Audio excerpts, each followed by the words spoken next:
Thank you so much, Grace. When Alan was 8 years old, Alan's father died of cancer, leaving his mother to raise him and his 3 siblings mostly alone.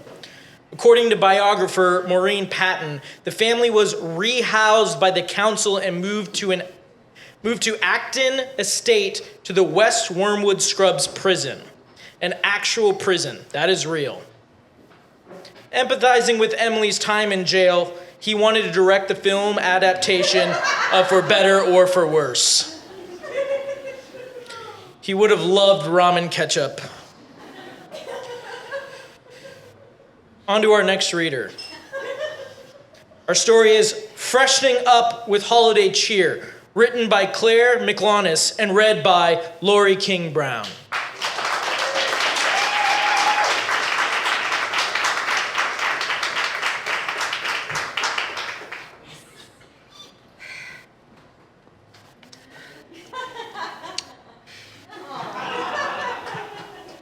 I was at the spa having my anus lasered on All Souls Day, or All Holes Day, as I now like to call it.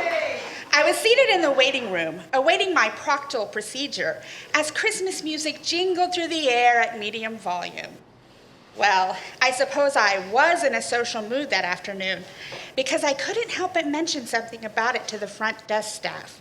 Really? Christmas? 2 days after Halloween?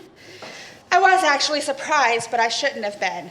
I was in the Bible Belt, after all, having some unholy hairs burned off a hole below the belts.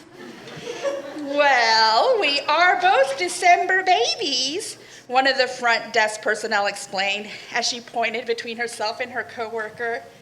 Holiday music actually gives us energy. From what I could detect, she said this with such genuine joy that I believed her. Ah, I see, I said. Although both of my parents were also December babies, and I don't remember either of them particularly loving Christmas jingles, as they were apparently supposed to, at least by these women's standards. I'm not sure what possessed me to pry further, but I evidently asked them their birth dates. After the first woman's answer, my jaw dropped.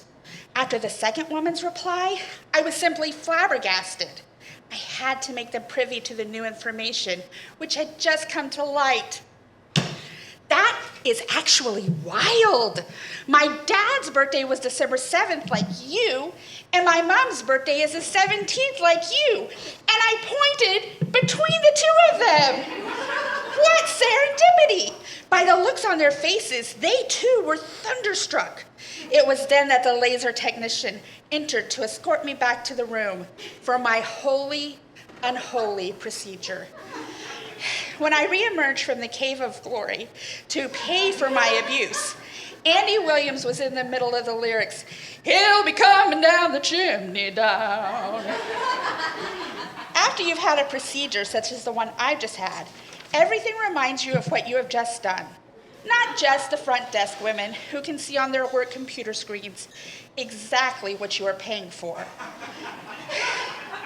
It seems as though even the jovial Christian music playing is letting you know that it knows as well.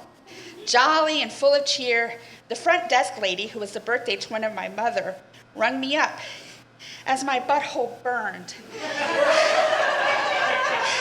and twinged with regret beneath my pants.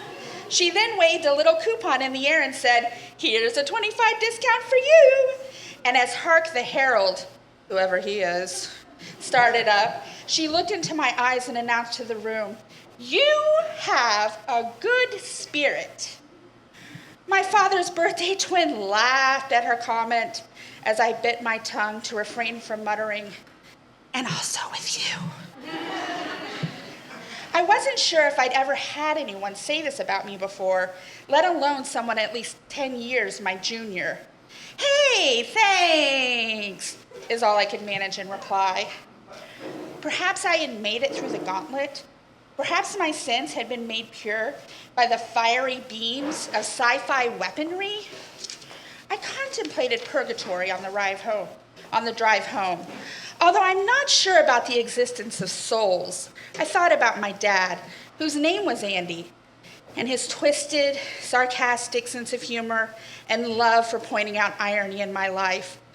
Because I do not know him in death, I resolved that the guy I knew probably would have loved this story, though I could be wrong.